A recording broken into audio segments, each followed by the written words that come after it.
So we're going to talk about legal compliance now. Yay! Aren't you happy? So, so there's this law out there. It's called Dodd-Frank. There's a little section, gentleman in the back. Would you like to sit down? Yes, Mom. Thanks. I thought it was your wife. No, it's the mother.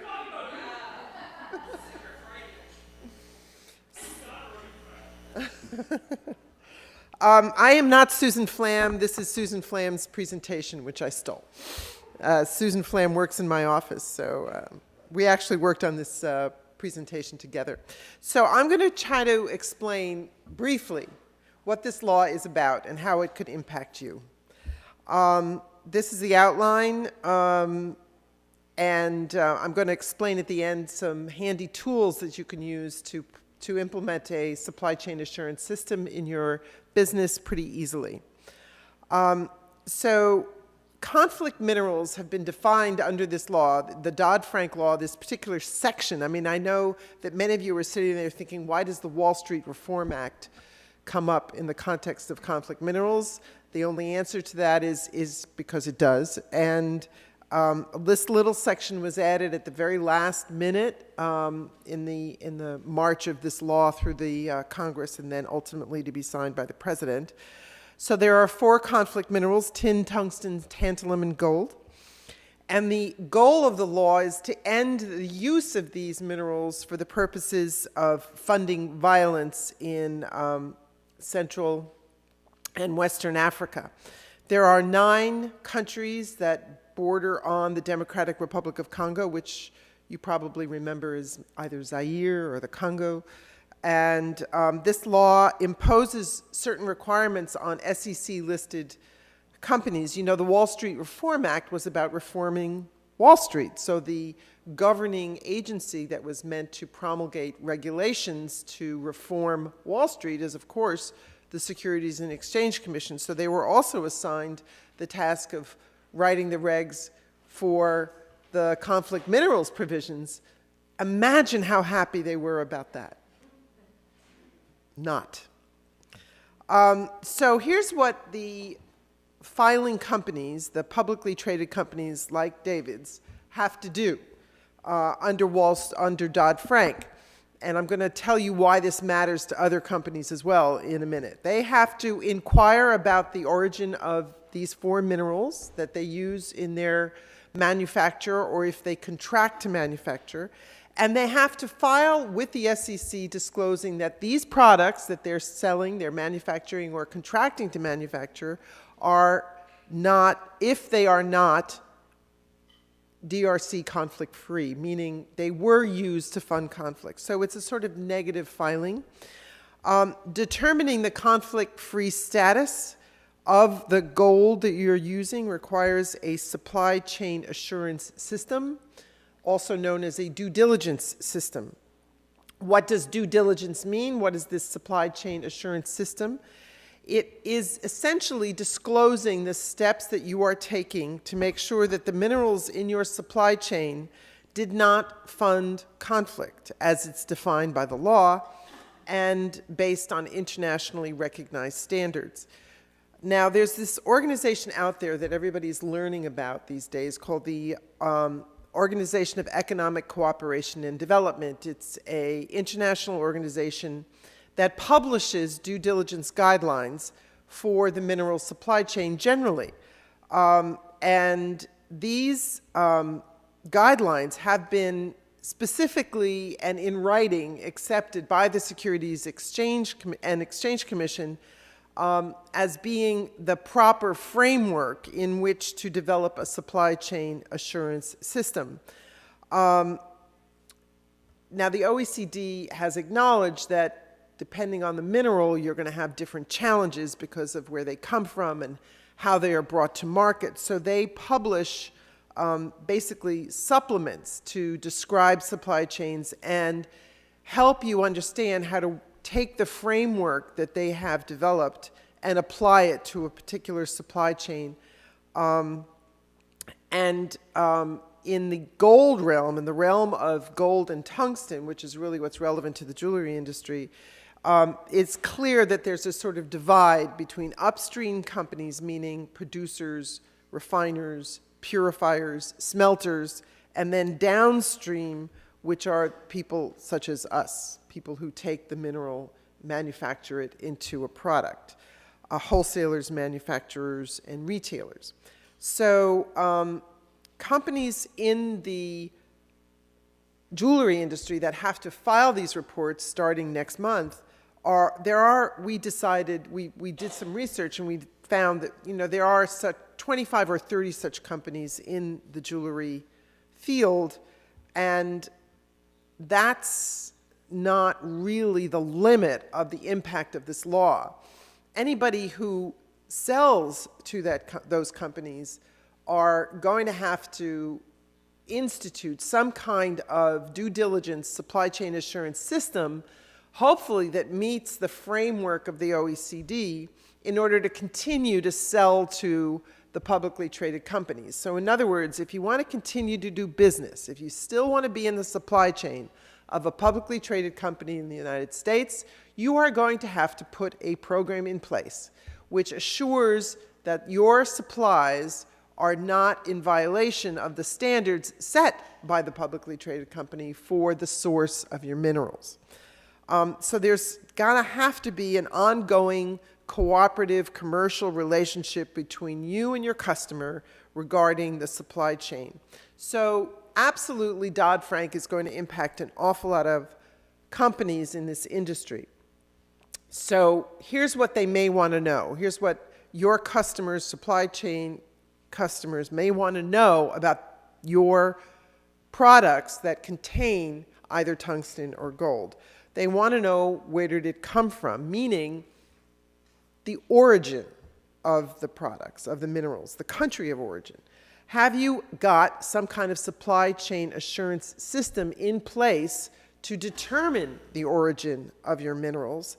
And can you identify the purifiers, the people who, after it was pulled out of the ground, processed it into the product that's usable as gold? Can you identify those companies, and have they implemented some kind of supply chain assurance system? So this is a communication process more than anything else. So here is the framework that the OECD created. And it's basically 5 steps. First, you have to have something called a strong management system. In other words, you have to have some system that applies to your inventory, your supply chain of these minerals, that allows you to control them, meaning that you know where they come from, you have a communication with your supplier that they're also implementing some kind of supply chain due diligence. You are going to now look at the risk between your company and your supplier to see if there is any risk that some of these minerals may come from areas in the world that have funded violence. And right now, Dodd-Frank covers the DRC and the 9 adjoining countries only. So this is the kind of inquiry and the kind of steps that most companies will have to take. And at this point, most companies will be finished. And the reason that they will be finished is because their suppliers, if they have the right suppliers, have the due diligence program in place to be able to assure their customers that they have a supply chain due diligence program in place, and that the gold and the tungsten that they supply to you has been rigorously controlled, and they can assure you, because they're auditing their systems, that they do not come, or that they are conflict-free. So most companies have to stop here. However, if you do see some risks in your supply chain, then you may have to move on to the next steps, which is a strategy to manage those risks. In other words, get the third-party audits of the suppliers of tungsten and gold in your supply chain to make sure that they have, if they have risks, that they have addressed them. And if you have mitigated those risks, if you have taken steps to ensure that your supply chain is free of these conflict minerals, that you can supply a report to your customer that your supply chain is free of conflict minerals. So I know I'm rubbing up against some tough time constraints here in some of these, but let me at least linger on what a strong management system might be. For instance, you would appoint a supply chain manager to oversee your assurance process. You would write a policy which would provide for your responsible global supply chain of minerals. You would create an internal management system to ensure that the necessary resources are there and that they are being used to control the source of your gold. Now, what does this mean? I mean, I've gotten calls from gold refiners who say there's a guy at my door who says he's from Ghana and he's got some gold that he would like to sell into my refinery supply, which I then use to supply jewelry manufacturers. He's got a passport and he says this gold's from Ghana. You know, it's not that you have to turn him away. But what you do need to do is ask a set of questions and develop an assurance system, some kind of management system that would allow you to take in this gold to determine that, yes, this is gold that was not used to fund conflict. And this requires you to get required information, get identities. Like, in other words, if this fellow from Ghana comes in, you can say to him, where was this gold purified when it came up out of the ground? In Ghana, what proof do you have that it was purified in the place that you say it was purified? And is the purifier that was used, did they have a due diligence system, and was it audited properly, et cetera? It's complicated but doable. And then, of course, all this information has to be disclosed downstream. The second step is a risk assessment, and I've just described to you the kind of steps that you could take to evaluate the risk of your gold supply chain. And then you might have two streams, which is like, this stuff is recyclable, so I haven't really had to, it's recyclable material that I don't have, there are special rules that cover recyclable material, so that's one stream. And then the other stream is this guy that showed up your door from Ghana. So you might have to apply two different systems to this. So once you have determined, and what you're looking for is red flags in your supply chain, do they originate from, or are they transported through a conflict region? If you can't identify the gold purifier, in other words, the guy from Ghana tells you, I have no idea how this gold got purified once it was pulled out of the ground. In Ghana, have you identified, if you're not able to do that, then these are red flags, and then you might want to go further on to do more in terms of mitigating that risk. So in terms of determining the origin of your gold supply, the first type of origin is the mine from which it was extracted. And for recyclable gold, the origin is the point at which it was surrendered for recycling. Once you have determined there are red flags, then you may have to go further into managing those risks, which have to do with determining where did this gold really come from, what steps should I take to ensure that it was not used to fund conflict in the relevant regions, and determine whether or not to even buy the gold that is being offered to you. I'm going to skip through a lot of these because it's quite complicated in terms of risk management for you, but since most companies will not have to get past step 2, and I'm talking about downstream companies who are supplying publicly traded companies, then you probably won't have to go beyond those first 2 steps. Then the independent third-party audits.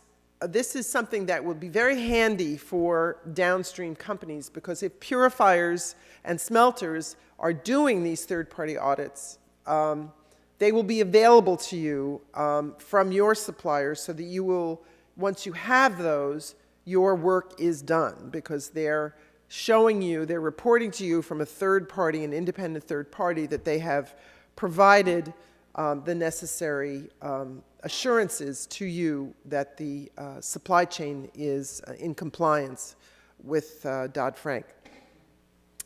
So publicly reporting is required by publicly traded companies, and this is sort of what those reports should include.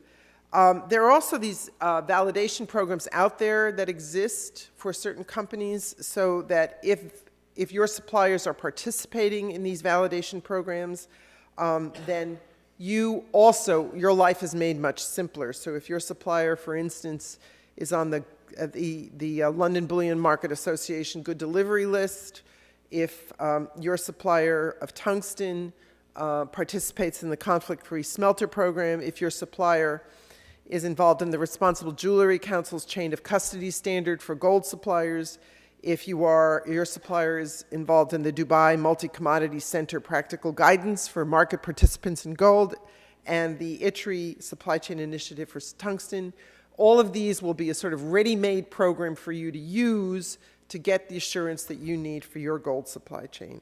There is some special treatment for recycled gold. Because it is a potential means for laundering the gold from the origins that we want to avoid, there is some concern about recycled gold, but if the recycling took place in a non-conflict area, for example, the United States, and the recycler has implemented a Know Your Counterparty program, in other words, if the gold is being surrendered to a recycler and they are fulfilling the requirements of the Patriot Act, the anti-money laundering requirements of identifying the people from whom you're receiving the gold, then you should be okay. In other words, you are always identifying all of the parties to a transaction and acquiring some form of government-issued identification. Again, I'm going to skip through all of this because it's really more than you need to know right now. I'm happy to report that there are some tools I'm going to talk about that will help you understand this better. So this is my other point here, which is that there's a lot of pressure right now from governments, from consumers, as a result of conversations like what we had last hour, to do supply chain assurance anyway, whether you're in the supply chain of a publicly traded company or not. Basically, what this means is being aware of the responsible supply chain expectations and taking steps to meet those expectations. So now I'm going to talk about the resource. So JVC wrote a book, and it's a ready-made supply chain assurance kit. And what it has for you is, on a CD, all of the guidance and templates that you need to put one of these strong management systems in place. It all comes on one CD. There are logs for you to track the source of your metals. There are sample language for you to include in your vendor contracts. There are templates for you to assess the risks that are in your supply chain.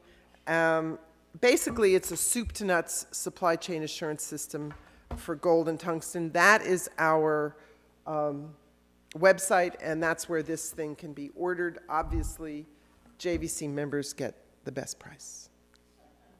And I also have written another book, which is downloadable for free from my website, and this is what it looks like. It's the Essential Guide to Conflict Minerals and the Dodd-Frank Act. I have 4 of them here with me. If the first 4 people that approach me can get these. These are downloadable for free from the JVC website, jvclegal.org. And this explains Dodd-Frank.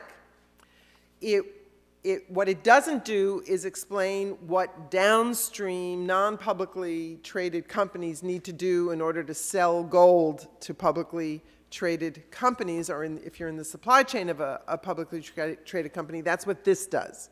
So basically, these 2 things will help you understand a lot of what I've said here today. Now, I just want to mention one other thing. Oh, this is my pitch about joining the JVC, which You know, obviously, we can't do what we do without members. If you're not a member, you should be. Go on the website and join. My board insists that I make this pitch every time, and actually, it's a good pitch, and it's a good organization, and you should join it. Here's the thing. Publicly traded companies, you know, the JVC is not necessarily going to help them. They have their own lawyers to figure out how to comply with this very complex law. So publicly traded companies, such as Signet, have created their own set of requirements. And in order to sell product to these companies, they are probably going to ask you to fulfill certain requirements and meet certain expectations so they can file their reports.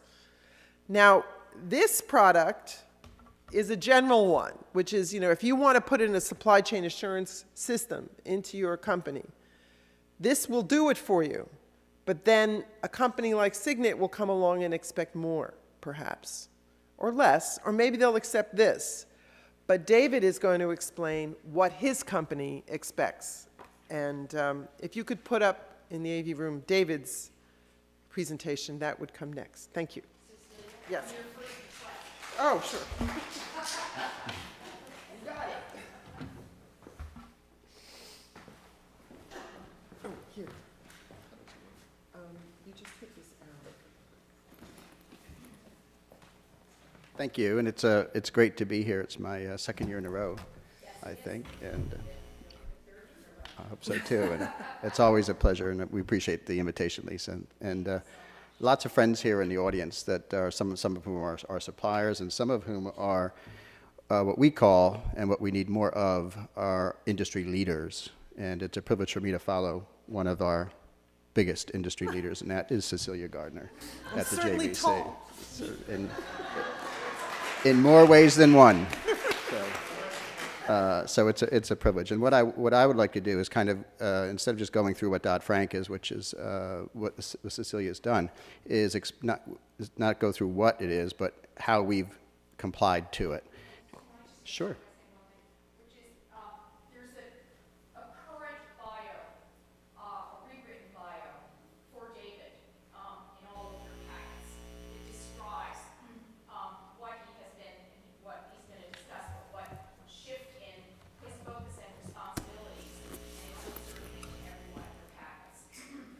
Okay, so I always like to start with what is Signet, because we talk about Signet. It's a publicly traded company, but it's more well known as K Jewelers and Jared, the Gallery of Jewelry. So when you're seeing TV commercials that say he went to Jared or Every Kiss Begins with K, that's us, okay? And it's the largest jewelry chain. In fact, it's the largest seller of jewelry in the U.S. We've got about 1,400 stores. In the UK, we've got about 500 stores. And it's an even larger market share. I'll talk about that in a second. And we also have a diamond cutting factory in Botswana. We have a diamond buying office in India. So it's quite a comprehensive company. It's about a $4.5 billion company in total. We have an acquisition underway, which would also make us the largest retailer of jewelry in Canada, and even larger in the US with Zale Corporation. I don't share that because I like to tell people we're the largest. I share that because we feel with that position in the market that responsibility comes with it. And that's been our view of our management team for the last 20 years, and that's been amplified with the management team that I have the privilege of working for today. So just for some background, the jewelry industry in the US is about a $71 billion industry, which is comparable to shoes and tires. As large as we are still only about 10.5% market share in the US. When legislation like Dodd-Frank comes through, and we all know that most of the jewelry stores, there's 23,000 jewelry stores in the US, we only have 1,400. So when legislation comes through and it's targeted on publicly traded or listed companies, there's only a couple of dozen in the entire country that are affected by the legislation. So we have lots of family-owned businesses that are in the retail jewelry industry in the U.S. and around the world, but the manufacturing side of the middle of the supply chain is largely also family businesses. So a legislation that came through didn't really affect the core of where the issues are. So we felt we had in order to address the objectives of the legislation, which is to stem the conflict in Central Africa, that we had to work with the supply chain and develop a compliance system following the model that Cecilia has described.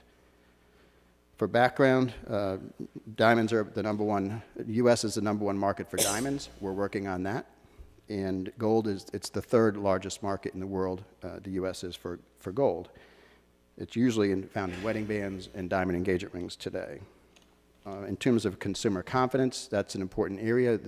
I heard that discussed earlier about consumers' interest in this. And I would just say this without getting into a whole other topic. Consumers don't ask about gold, and they really don't ask about diamonds. And our company measures that. In all of our stores, we have a system to identify.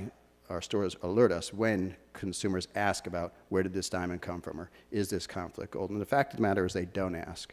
And that's often used by some in the industry to say that nobody cares and we shouldn't worry about it. But that's not true. Our research tells us that they don't ask because they think we've addressed it already.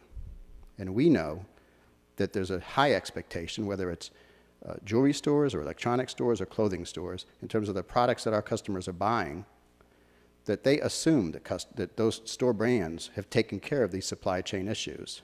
So we've got really high expectations, and we have a gap between reality and that expectation, and that's what we're trying to close. We were trying to work on gold before there was Dodd-Frank legislation, and candidly, nothing would click with the industry until the legislation came through, and that was driven by NGOs, civil society, and that's what became the mechanism that got the attention of retailers on one end of the supply chain and mining companies on the other end of the supply chain. Today, we're working on the middle of the supply chain.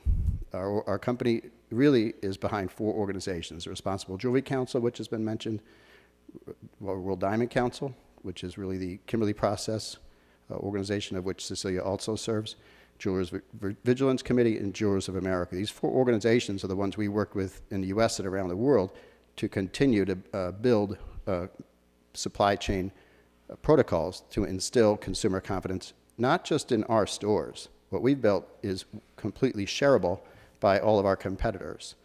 And that's a difference of our company, I think, and others that might just be going through this exercise to meet Dodd-Frank compliance for themselves. We realize that lots of companies might not have the same resources or wherewithal, so we're developing protocols and working with our suppliers to make sure that what we have asked our suppliers to do becomes a competitive advantage for them so they can offer that to other of their customers, in other words, our competitors. So it's an international effort that really was built to address U.S. legislation. This is really the Dodd-Frank context, and I'm going to leave this, as I did last year with Lisa. So this PowerPoint's completely public. So I'm not going to go through all this effort other than to restate that everything that Cecilia described is what we've done. We've already done our reasonable country of origin inquiry on our supply chain. We did that, which is called due diligence. We have worked with all the acronyms that Cecilia mentioned, OECD, RJC, World Gold Council, LBMA, RJC, et cetera, in order to build this international collaboration of a supply chain integrity system. Then what we did is we took that and called it a Signet responsible sourcing policy. And today, it's really coming into play. On our invoices, we actually have language. Some of you may be familiar with the Kimberley process, where there's a system of warranties that has to be passed along through the supply chain. We followed that model for gold. So today on our invoices, we have language that we're asking our suppliers to put on there to give us the assurance. But we come from an era where we trust, but we want it to verify. So that is our motto. We just aren't asking our suppliers to sign a piece of paper or give us some language on an invoice, but we make them also get audited. And that's what we've done today. We've had 60, we have 400 suppliers. We learned. This is a detail, this is a summary. We have 400 suppliers. We come to learn. We also came to learn that 86 of the 400 comprise 95% of our gold. And we are working with those 86 right now. We are just about to finish up having every single one of them complete an audit with a company that has been trained up in our protocols, so that we're going to be able to, and come the end of May, and when we have to file this form special disclosure and the conflict minerals report, we believe that we're going to be able to file that we're conflict-free, and we're really proud of that. The only way we could have done that is working with U.S. and international organizations to come up with these protocols in cooperation with our suppliers. I'm proud to say that of our 400 suppliers, we haven't lost one. Some are very sophisticated, some are very unsophisticated, but our goal is to keep them all and help them and train them up so that they can remain our suppliers and then use that nomenclature. I'm a Signet supplier, and let that mean something. I'm an RJC member, and let that mean something to other retailers, so that other retailers who don't have the ability, and we work with them. We're part of National Retail Federation, we're part of RELA, which is Walmart and other big box stores, and these are companies that are just, believe it or not, getting underway. We got underway 4 years ago. We didn't wait for the final rules to come through from the SEC. We followed the OECD due diligence guidance, and that path has led us to where we are today. But again, it's not just for us, it's for the entire industry, and I'm talking about the $71 billion industry. I'm going to leave that detail. The countries here and continents that are on this slide are really an example of what it's taken to create this supply due diligence and this confidence that we have in our own gold, that it is in fact conflict-free. Most of the gold we've come to learn comes from Africa, the continent itself. The actual gold that comes from the Congo is very minuscule. In other words, there's about 4,500 tons per year of gold that comes through a processing around the world. About 2,800 of it is new, the rest of it's recycled. The actual amount that comes from the Congo is 8. So you have 8 tons out of 4,500. That's what drove this legislation. There's no de minimis, so if you have any of it, your supply chain is tainted if it's funding conflict. What we've done through our suppliers is to understand where they're getting their gold from. So today we know that they're getting it from certain banks, they're getting it from certain refineries, they're getting it from certain recycling companies. And we have a database now because we learned that out of our 400 suppliers, each one has 3 or 4 subcontractors. So we've got a database of about 1,400 companies and we know from where in each of those companies where the gold is coming from. And it's not a one and done. This has to be done every year. This filing has to be done every May 31st into history. This is just the first filing coming up. But it took the organizations, the acronyms that you see across the top. The electronics industry in particular was the leader. The jewelry industry wasn't. The jewelry industry kept saying this can't be done. You can't track gold. It's impossible. Well, we're challenged by that. We're motivated by that. We like to hear that so we can disprove those kinds of theories. The other thing that they thought might occur is that we would create good gold and bad gold, or more expensive gold and less expensive gold. And of course, none of that transpired. But it was done because it was done in collaboration on an international level, which we think is what the U.S. State Department really wanted. I'll just give you 2 examples of where we've learned that we're sourcing in Africa, and that is gold. We learned that we have first of all, jewelry is large. The gold comes from Africa. It largely goes through Dubai. It ends up in India and into China in some cases. Most of our jewelry is made in India. In order to make sure that it's all compliant, it all has to be tracked back. The gold that comes from a supplier in India, we tracked back through a refinery in Tanzania, and it also happens to be an EICC certified refinery. So we know that, and it's audited. So we know that the gold in that refinery is not conflict gold. We learned that pewter mugs that we sell in our UK stores contain tin. And they come from that tin is refined in a refinery in Malaysia, and the tin comes from Central Africa, also conflict-free. So we're proud of those stories. In other words, we weren't, like many companies, as soon as they learned that they have products coming from those areas, they left. They cut those manufacturers out of their supply chain. We didn't do that.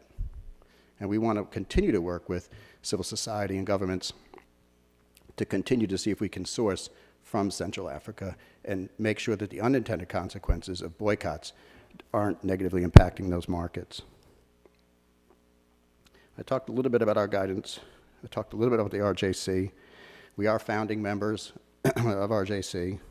I am also a co-chair of the Standards Committee, and I'm on the Communications Committee. So all of this is near and dear to our hearts. So I think I'm happy at this point to take questions with Cecilia.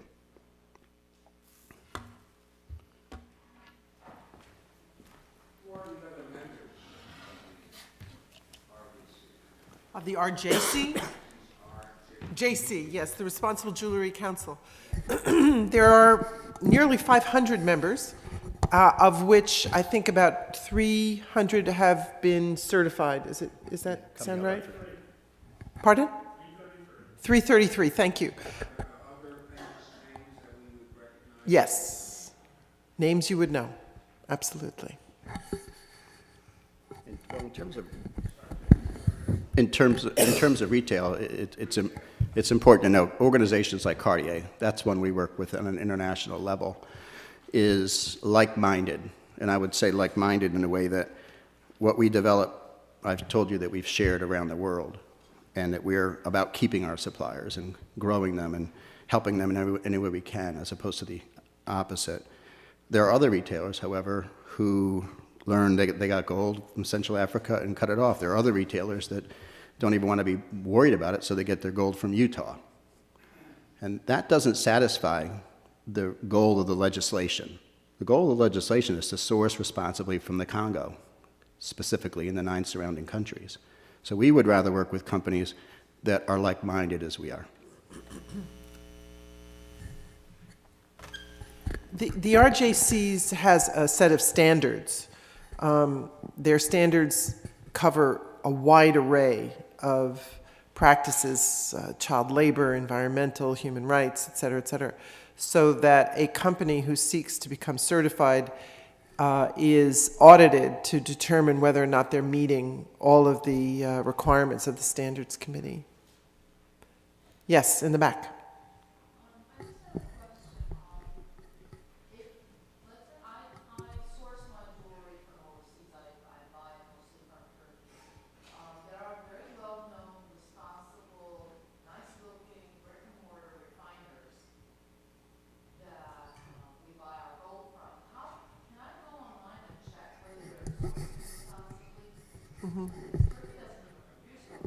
No.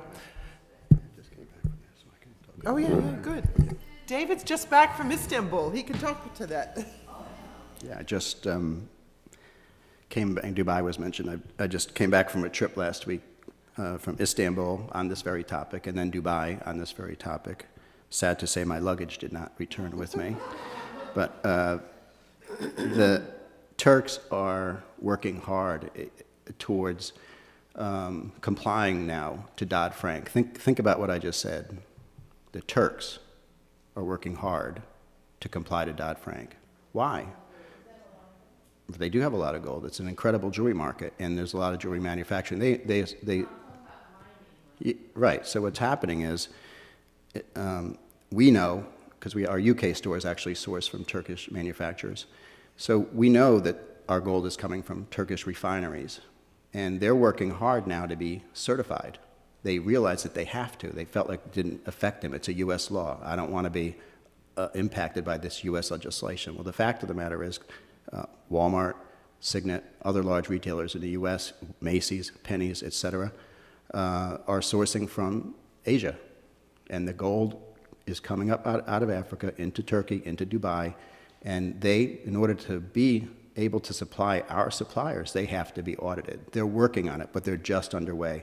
But that's an example of our company, hands or sleeves rolled up, trying to go through and work with those Turkish refineries, as well as manufacturers, to educate them and explain to them what they need to do. The gold then goes to Dubai, and the DMCC was mentioned, and as we all know, that's the smuggling capital of the world, with a terrible reputation for centuries. And along comes this legislation, and again, we've got suppliers in India where the gold is coming from Dubai, so we're trying to work with them in terms of improving their integrity as well. So there's not, to answer your question, there's not a list yet, let's say Turkish ones, but if you go onto the EICC Jesse website, you'll see a list of refineries, gold refineries that are certified and approved. And there's only about a half a dozen right now, but there's about 23 in the works. What's important about that is you can ask your suppliers Even if you're a single store operator or a manufacturer, you can ask your suppliers, you're entitled to ask your suppliers where they're getting their gold. You ought to ask your suppliers.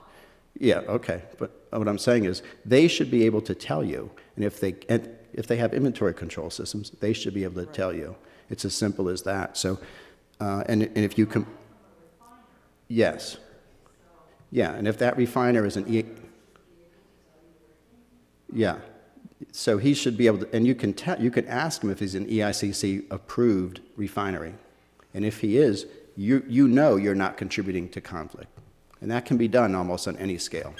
So just as a plug for this product, sample letters to your suppliers are in this product. As sample letters to your customers are in this product. Sample log sheets for you to maintain in terms of gold inventory are in this product. Yeah, yes.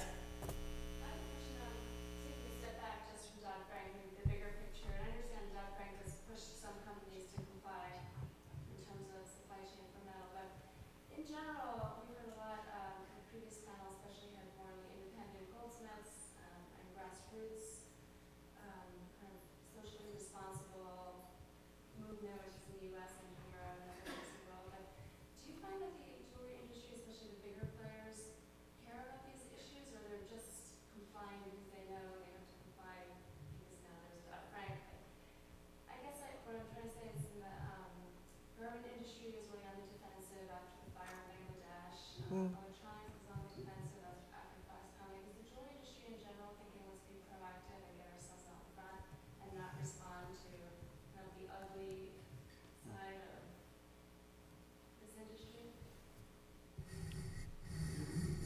Her question was, is the jewelry industry as proactive, for example, as the apparel industry in supply chain matters? I'll sum it up. Okay. And I would say the answer is no. And which is disappointing for me to have to say that. But we recognize that. And that's why we work with JBC and the other organizations around the world. We don't like to, but we have to leverage our buying power. We think we're the largest purchaser of polished diamonds in the world. We think we're the largest seller of gold in the US, certainly the UK.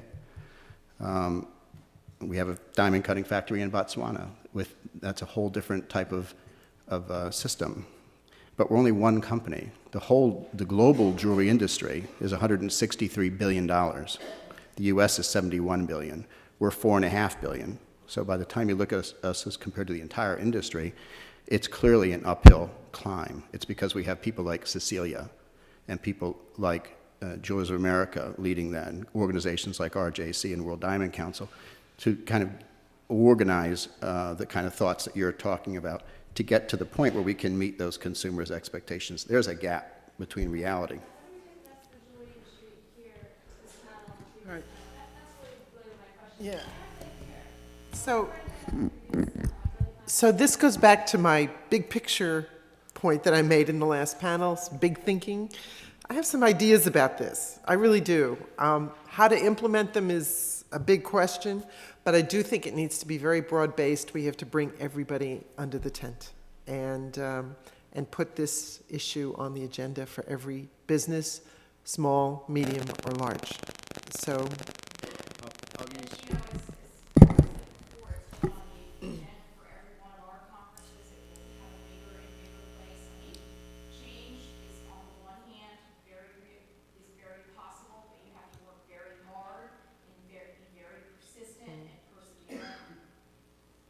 Yeah, my wife is with me on this trip, and she will tell you that I travel all corners of the world.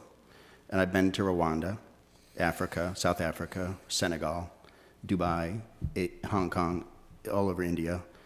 And when we talk about these kinds of issues, we're talking about people surviving.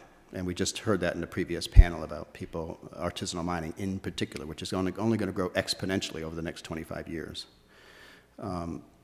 It takes an international coalition. It takes influencers and leaders to guide the process.